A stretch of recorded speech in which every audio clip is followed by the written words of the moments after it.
Thank you.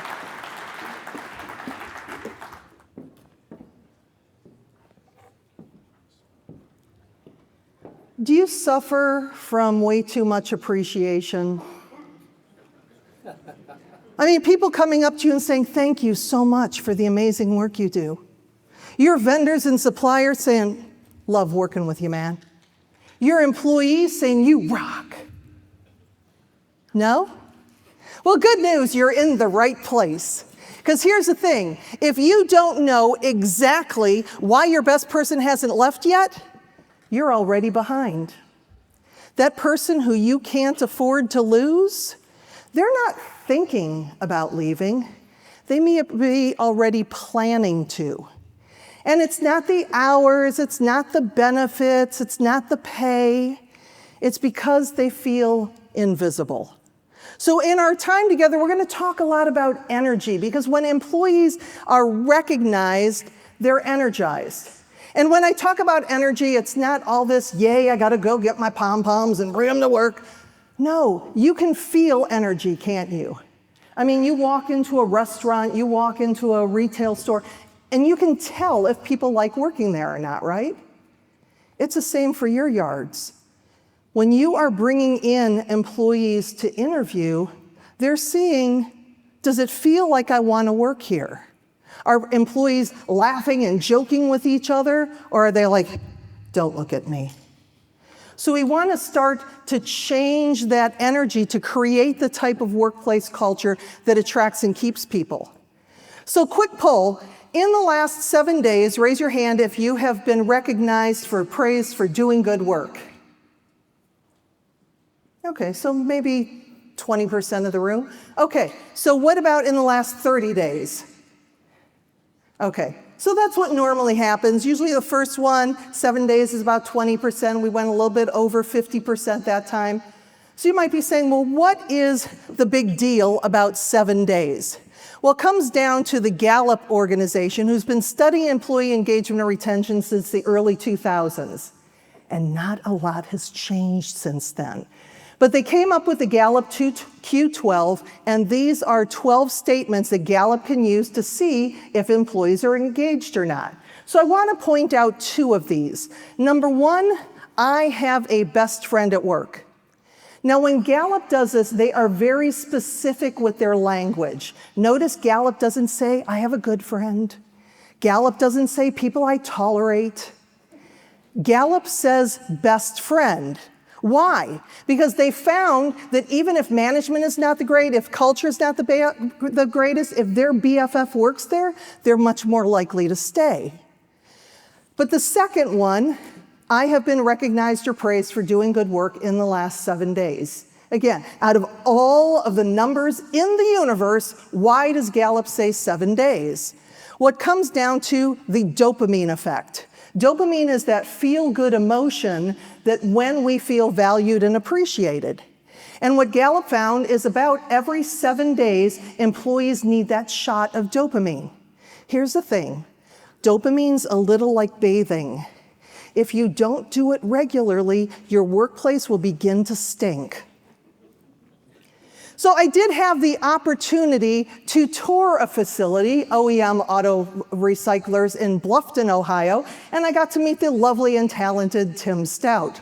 And we had a great time, and you're going to hear a lot from his words too as we go through the process, which is my 6 gears of gratitude. So the first thing we're going to talk about is attitude, because that's the foundation. Things have changed since the pandemic.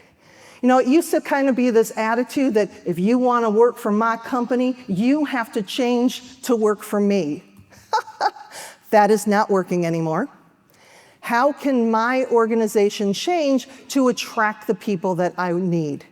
The next one is appreciation. Now, this is actually a personal practice of appreciation, because when you can find the good It actually rewires your brain for positivity. So that is the gift gear. Next, we'll go to access. Now, this is not only access to you as leaders, but also access to the tools and resources that employees need. And then we'll go to applause. Applause being the tangible recognition for a job well done, catching your employees in the act of doing things well. From there, we're going to go to acts of service. This is the why you do what you do and how you make a difference. And last, we'll end with accountability. How can we make sure that this is a process and not yet another event? Because when you have the gears working for you, your workplace runs smoothly. I just love my gear. So let's start with attitude, because it really does begin with you. I remember it was a beautiful, sunshiny day in my hometown, Cleveland, Ohio. It was July of 2020. So just in case your memory's starting to fade a little bit as far as what was going on in July of 2020, we were still at the beginning of the pandemic. We didn't quite know what this thing was yet. My speaking business had gone from thriving to barely surviving, and my husband had been furloughed since March.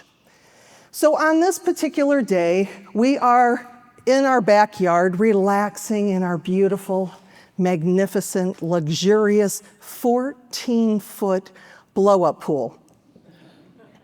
So Scott was working on his beard and his tan that he had actually vowed not to shave until the end of the pandemic.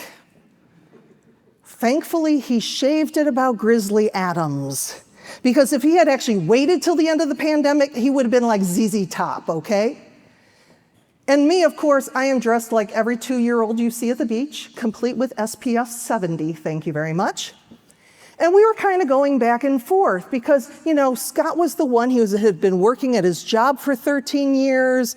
He had the benefits, he made decent money, he liked the people he worked with.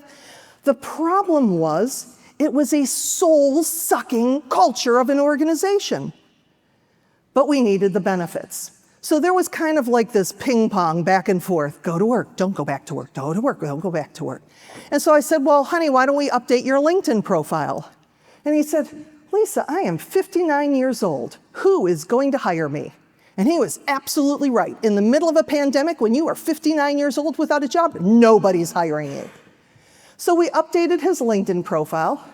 Note to self, if you update a LinkedIn profile that has not been touched for 13 years, and then you connect with 250 people, LinkedIn doesn't like it. And I actually got Scott sent to LinkedIn jail, where I had to send his driver's license back and front so they could tell he wasn't a bot. But he got called back to work in December. Aww. But then 6 months later in June, one of those LinkedIn leads paid off. And the day before his 60th birthday, he was made an offer. He actually just celebrated his 4-year anniversary with them. And I think about it, that, you know what, you can't always control what's happening around you.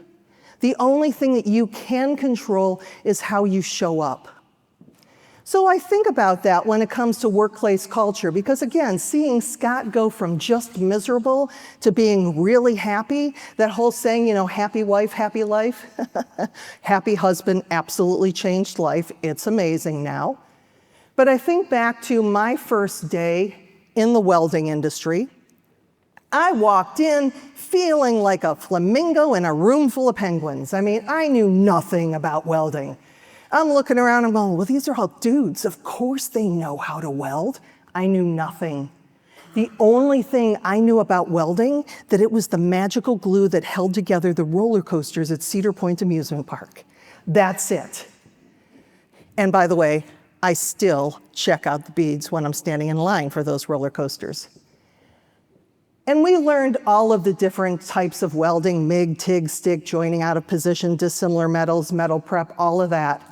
But it wasn't until I put that helmet on for the first time, and I struck that first arc, and I saw that red molten metal starting to flow like hot honey, or we would say flows like butter.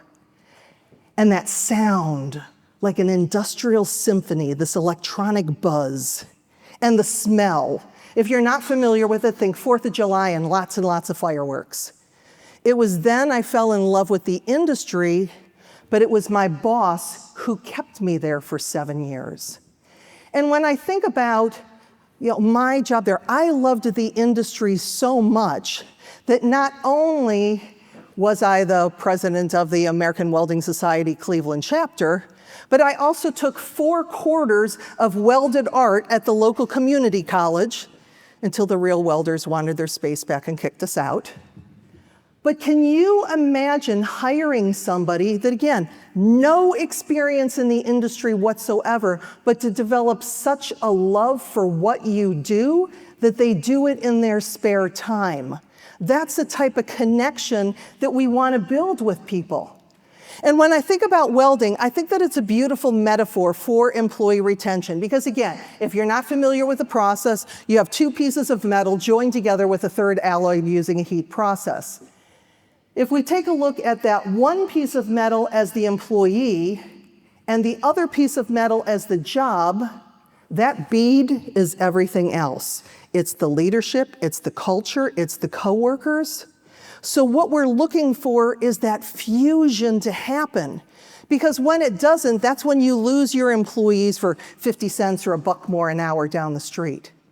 So we want to create that fusion that even if they do leave because they fall prey to somebody offering them a lot more money, they end up coming back to you.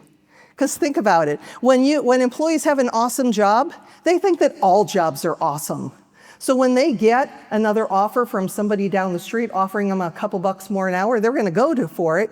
And they're like, oh, this is why they had to pay so much money. And they want to come back to you. How many of you have had boomerang employees? They leave, they come back.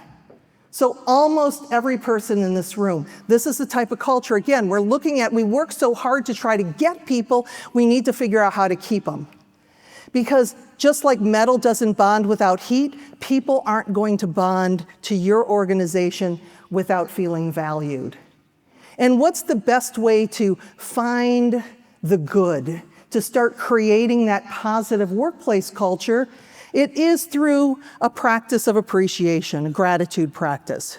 And you might be saying, Lisa, really, how did you come up with this? My company is Gratigy, which is gratitude and strategy mushed together in one beautiful word that I own. Well, it actually started in 2009 with a firewalk. Any firewalkers in the room? Every once in a while, somebody will raise their hand. So this is not a euphemism. This is a walk across a 12-foot bed of red hot burning embers. Yes, it does look like that. To answer your questions, no, I did not get burned. And no, I have no idea why I didn't get burned, because that actually wasn't my first firewalk. My first firewalk was in 1989 when I was 6, just in case you're doing the math. Thank you for laughing. I actually shared that at one event, and my client came up to me afterwards and she said, I can't believe you walked on fire when you were 6. I said, I can't believe you thought I was born in 1983, but that's beside the point. So when my friends and I are driving home from Chicago, we're excited, we're jacked up. You might actually say we were fired up. Ba-dum-bump. We also knew that unless we took action, all of that stuff that we just went through the last 4 days would go right out the window, and we didn't want that to happen again. So we opened up a Facebook thread, and every day we shared with each other people we met, experiences that we had, things that we learned. And my friend Mike said, well, why don't we share 3 things that we're grateful for? So we did that every day, and we held each other accountable. And it was that practice that changed everything. I was in medical sales at the time, and customers I hadn't talked to for months were calling me, hey, can you come in and sell me some stuff? I'll be right there. There were 2 facilities I'd been calling on for almost 5 years that closed effortlessly. I noticed the difference from my husband, who was becoming more verbally appreciative. All these things had changed, but the only thing that I had changed was that practice of gratitude. So that's where the research began, and I've read hundreds, if not thousands, of white papers and books and articles and attended programs to see, is gratitude more than this feel-good emotion we ascribe to it? And I found out that there was. Frankly, I don't know how I would have gotten through the pandemic without it. You figure I started that in 2009. December 31st of 2019, I had more business going into 2020 than I had done in 2019, okay? It was going to be a record year by far.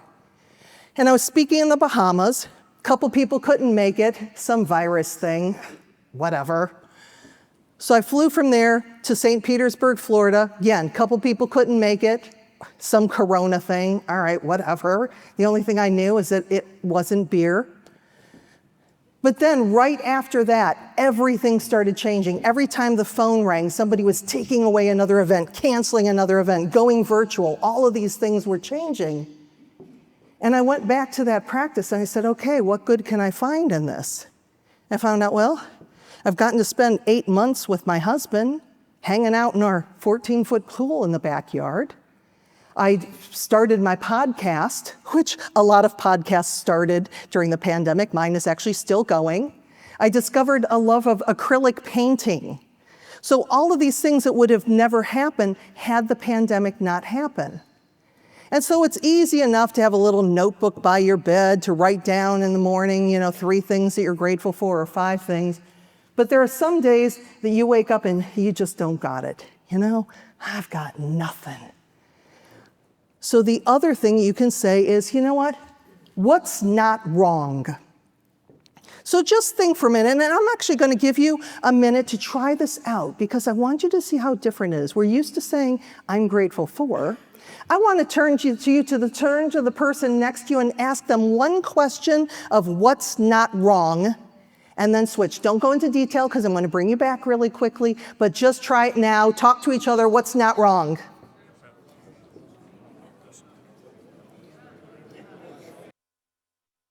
Please, please. All right, come on back. Now, did you find that your brain kind of did a little bit of flips? Like it took you a minute, like what's not wrong? It's like the same things that you're grateful for, weather's beautiful. I'm in Birmingham, Alabama. All of these things that I'm grateful for, and they're also not wrong. The nice thing about keeping a gratitude journal of some kind is that it's written down. People say, do I need to write it down? And here's the reason why. Because you're holding the pen in your hand. You're seeing the words. You're hearing the words. And it's able to get to gratitude. And then there's also going to be some mornings that you wake up and again, you just don't have it. So you can turn back a couple pages and remind yourself of the good. So we're changing our attitude, we're looking for the good, and now we're bringing that person to work where we're giving our employees more access to us. So I remember I was 23 years old. I was working for a company called Premier Industries in Cleveland, Ohio. It was a fastener company started by Mort Mandel in the 1940s out of the trunk of his car. I was actually selling electrical cord and cable into the maintenance environment. So we had our company picnic, hot dogs and potato salad in the parking lot, and Mort was there. And I went up to Mort, I'm like, Mr. Mandel, it's such a pleasure to meet you. I'm so honored to work for your company. I don't know. I was blathering on like a 23-year-old little fangirl would. And Mr. Mandel was so nice, and we had a delightful conversation. But by the time I got back to the office was a Twitter. And this was well before Twitter. Because the people in my office were saying, why did you talk to Mort? What did you say to him? What did he say to you? Because for those of us who have been around for a while know what I should have done. I should have talked to my boss, who talked to her boss, who talked to his boss, who talked to their boss to say, is it okay if Lisa talks to Mort? That doesn't cut it anymore. You have employees that want access to you. So then when they walk into your office, uninvited, they've been in the industry for 3 days, have not even been back in the yard yet, no idea what they're doing. They walk into your office, plop down, and say, I know I've only been here for 3 days, but I see some things. And I'd like to share them with you. Now, sometimes as a manager, you are doing everything so that your eyes do not roll back in your head. But what if they're right? What if these people coming off the street see the world differently because of what else they've been exposed to? Because of the technology that they have at their hand. You've been doing it this way for 40 years. What if, based on what that person shared, you can do things differently? And your employees see you different when you know something about them, when you spend the time to walk through the plant, to walk through the yard, and just greet employees. Hey, how you doing? How you doing? You know, I walk up to one employee and I'm like, hey, how's it going today? And this employee is usually chipper. But for some reason, they're like, it's going okay. Now, I can go to my office because I'm busy, man. I got stuff to do. But instead, I'm going to stop and say, you know what? You're not your normal self today. What's going on? I don't know that that employee was going to give their notice that day. But because I stopped and cared enough to ask, maybe they're going to be, you know what? This is a pretty cool place to work. I'm going to stay here. But we also look at giving our employees access to the tools and resources they need.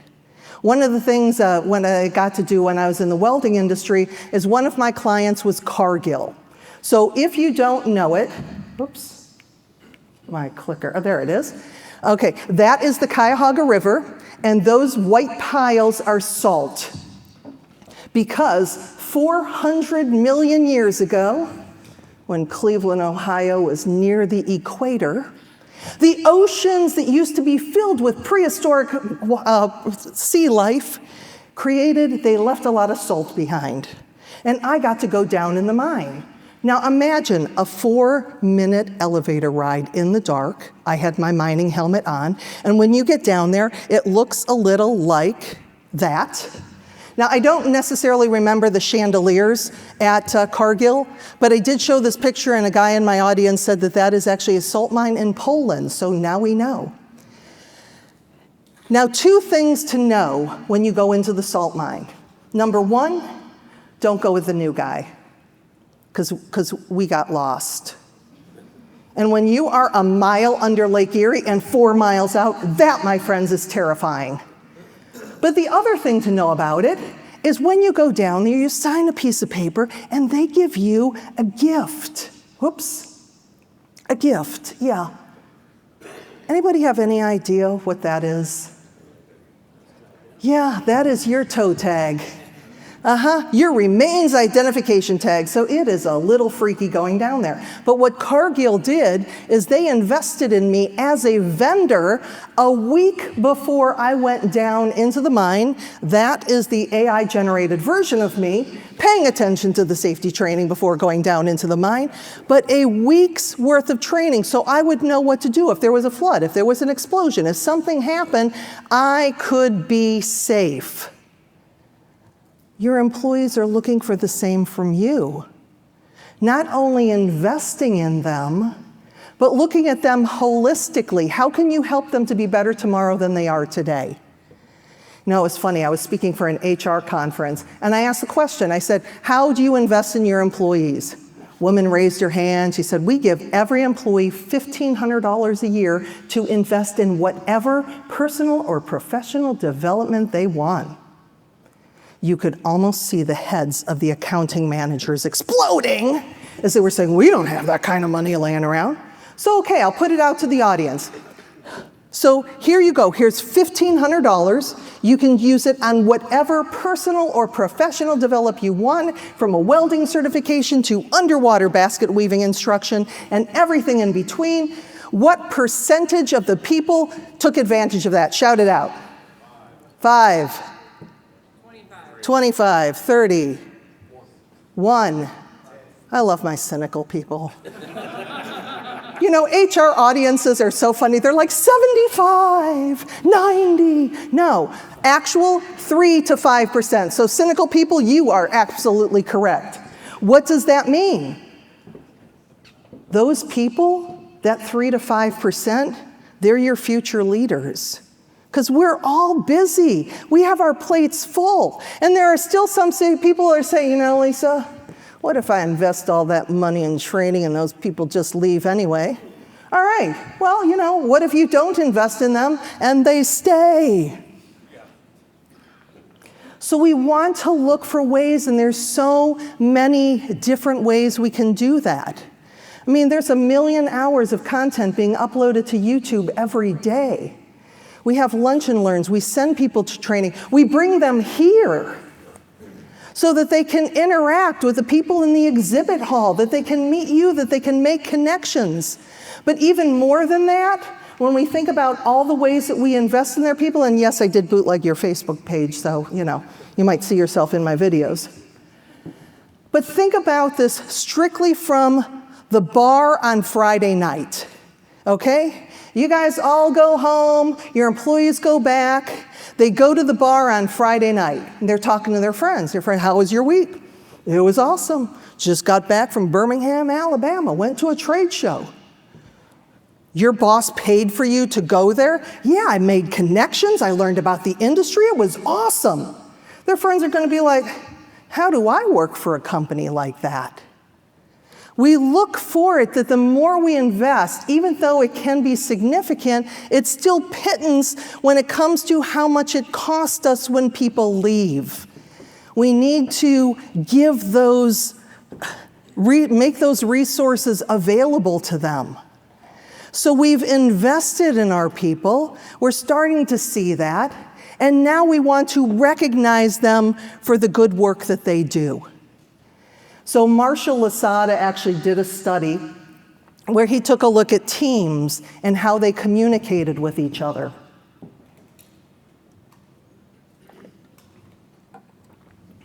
He found that on a high-performing team, there is a 6-to-1 positivity ratio. What does that mean?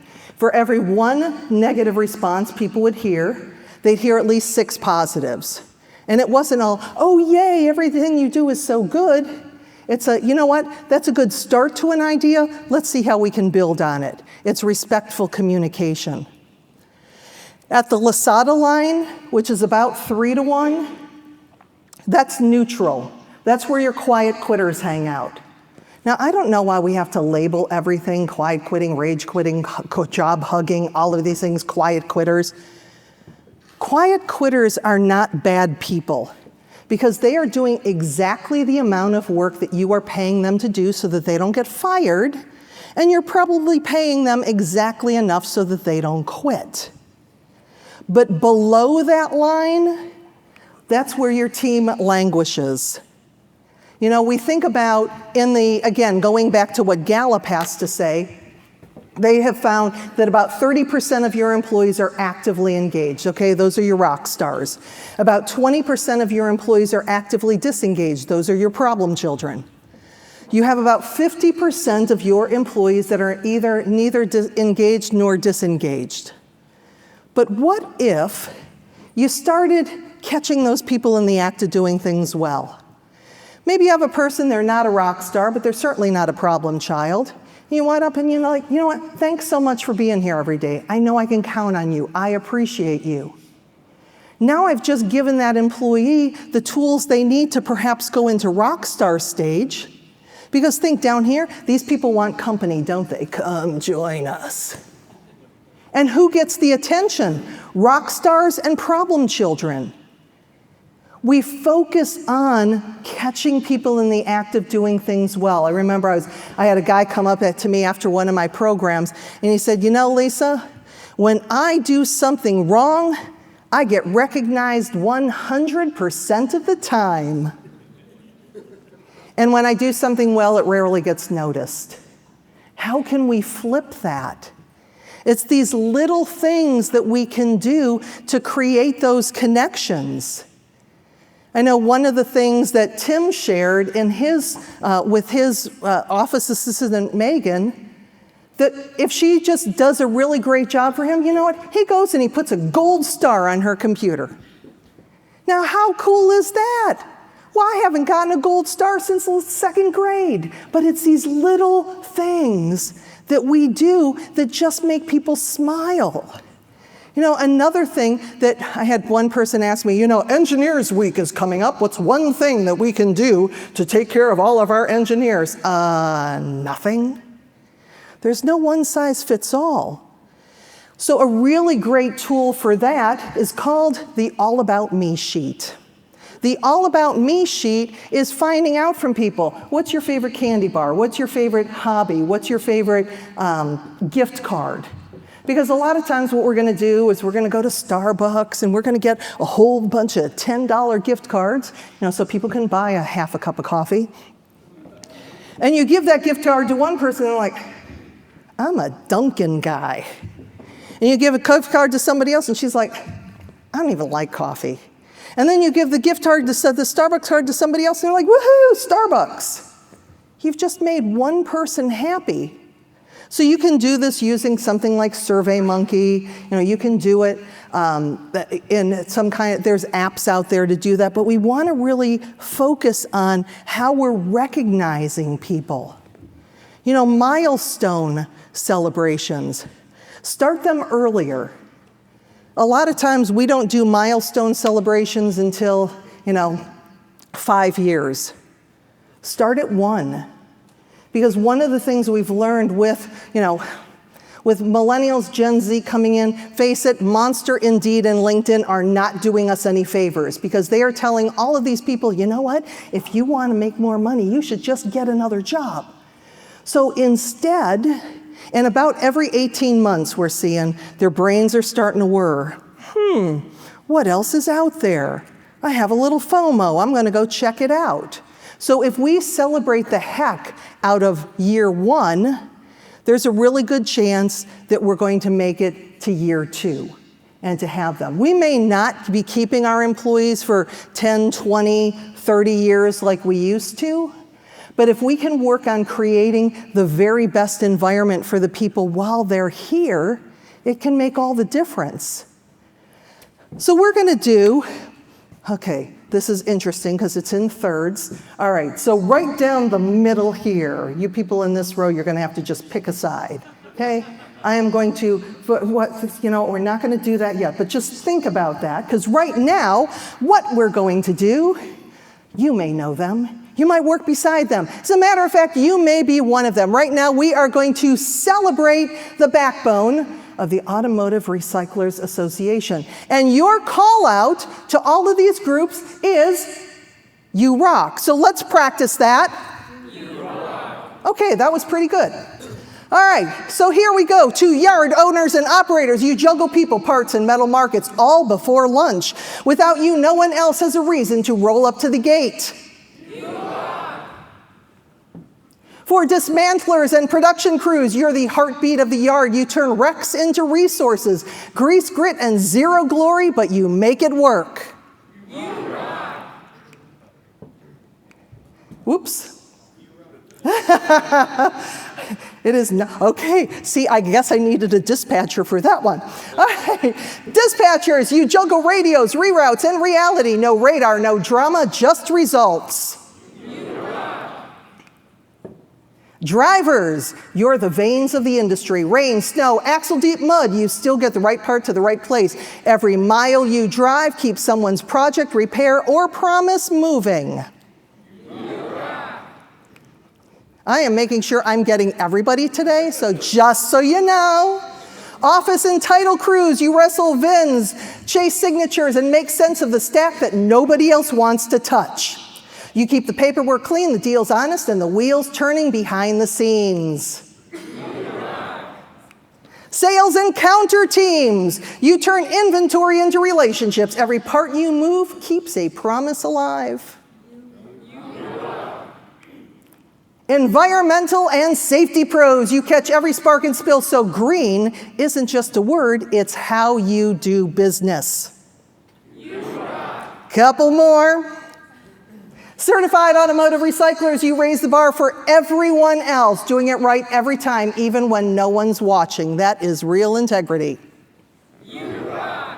And of course, the ARA staff and leadership, you bridge the yard to the Capitol and regulations to reality.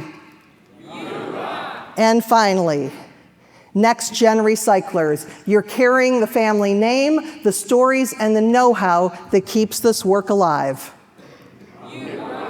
All right, so now I'm dividing the room exactly like we tried to do, and I am going to have this side of the room stand up. Don't worry, you're not going to be rubbing anybody's shoulders or anything. Just stand up.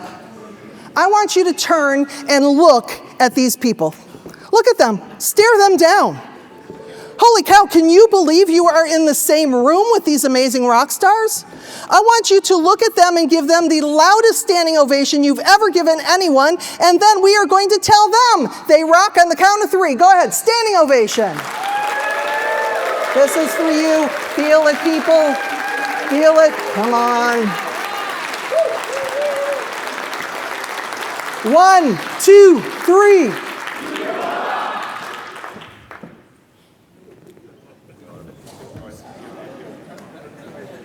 Now, this is not a competition, people, which immediately turns it into a competition. I want you to look at the people on this side of the room, stare them down. Holy cow, can you believe you're in the same room with these amazing industry rock stars? I want you to look at them and give them the loudest standing ovation you've ever given anybody. Feel it. Take it in. This is for you. This is for you. And 1, 2, 3. Woohoo! Now, it felt good to get that appreciation, right? I mean, for some of you more than others, I saw you. But it felt even better to give it. And that's what it's all about. Catching people in the act of doing things well. And you know that some of your employees are going to be, well, easier to recognize than others. But we're going to start keeping count of just letting people know, because from me to you, you don't get thanked often enough. You take what's broken and you make it useful again. And for that, you rock. So now it's time to really look at the acts of service. These are the kinds of things that, again, the conversations that you're having in the hallway, the why you do what you do. Because again, if you look at any of the research when we're trying to attract people into our industry, how are we making a difference? How's your organization making that dent in the universe? Well, the nice thing of spending time with Tim is I learned from him 3 truths when it came to that acts of service, why you do what you do. The first one, we're looking at service as purpose. Tim said that every part we save is one less we have to make. When you're looking at attracting people who are focused on sustainability and protecting the planet and leaving it in a better place than we found it. These are the conversations that we have. This is what we're doing. Tim also shared service as leadership. He said, we lock the doors at 5:10. The work will be here tomorrow, but their kids won't stay little forever. Think about that standpoint. You know, it used to be in manufacturing and the trades, we never really felt that we could put flexible and manufacturing in the same sentence. Remote work was a nice to have. Now there's an expectation. We still need people to come to the yard, but how can we give them more flexibility? Can we have 2 4-day shifts? Monday through Thursday and Tuesday through Friday, weekends, whatever it is. The parent shift. You have people who they get to work from 10 to 2, put the kids on the bus, meet the kids after the bus. Figuring it out. If in 2020, when my business was falling apart, remember, 2019 going into it, it was going to be that record year.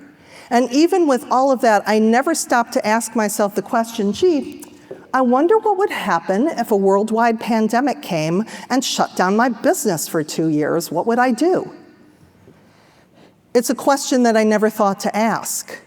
So what are the questions that you never thought that you had to ask?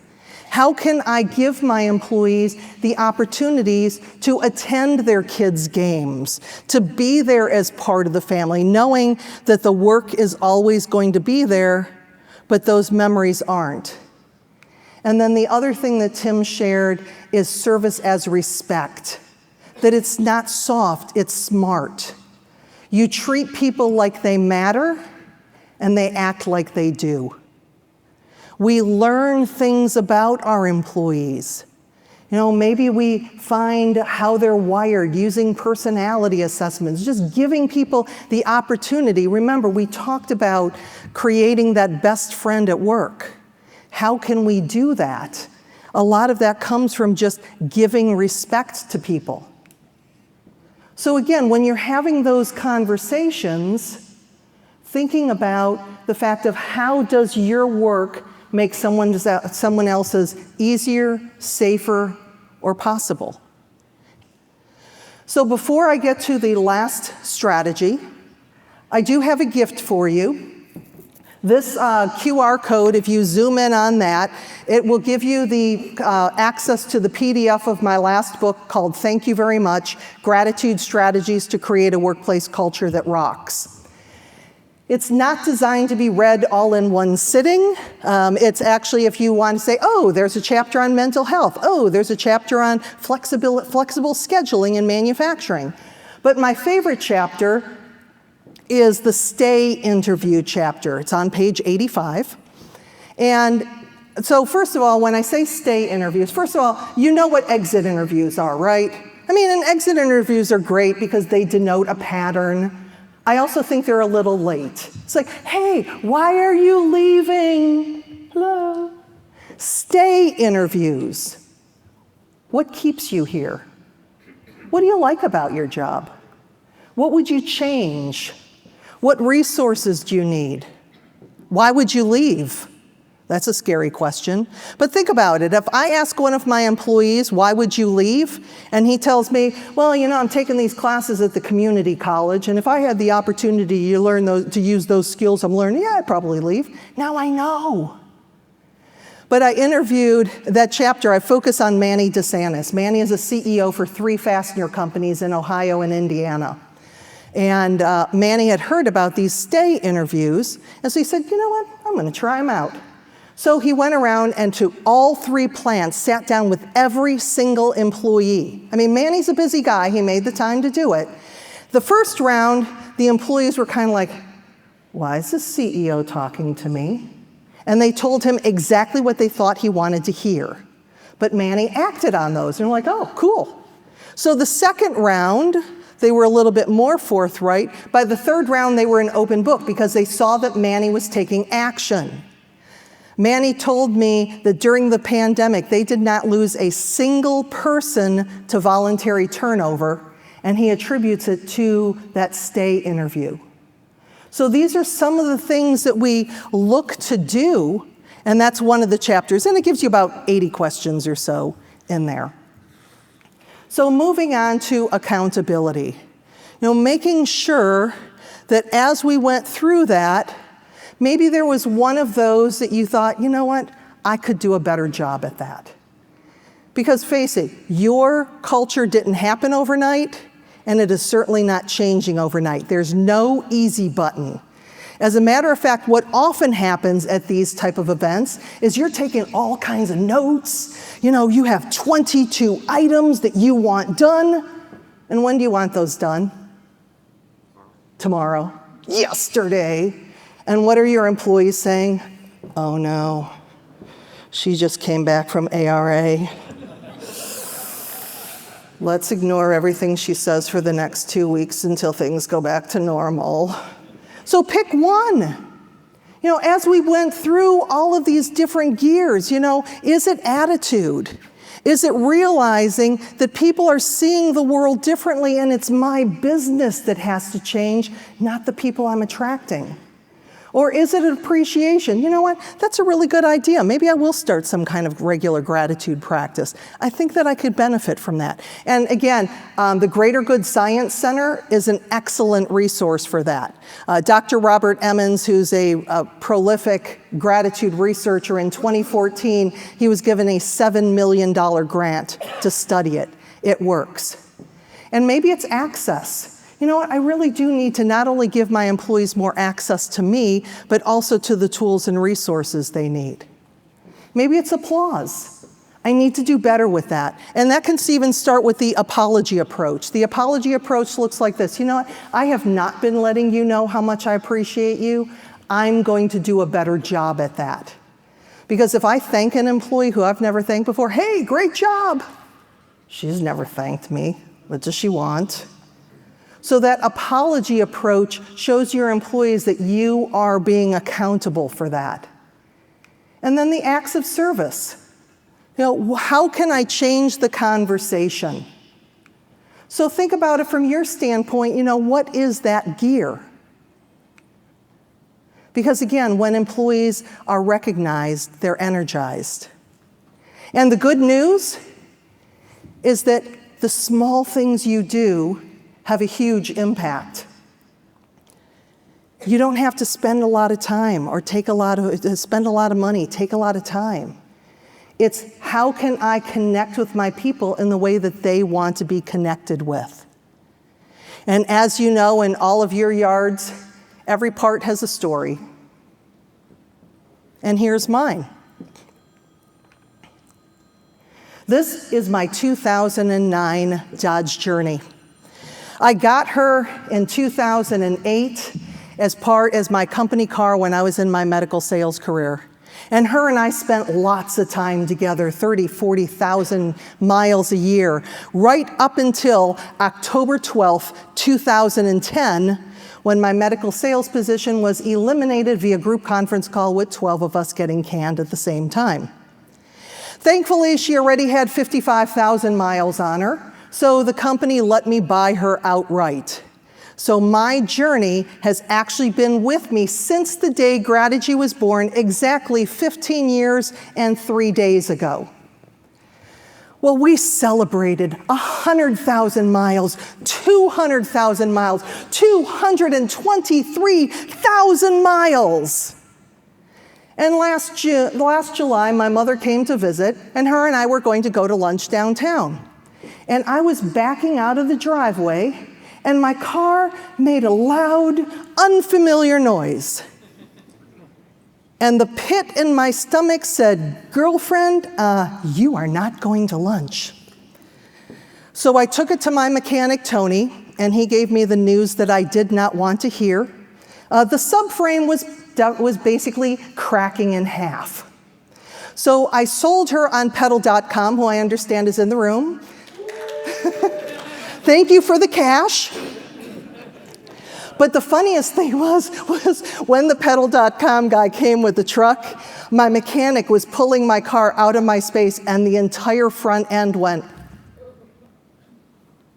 The pedal.com guy looked at my mechanic and said, and she drove that here?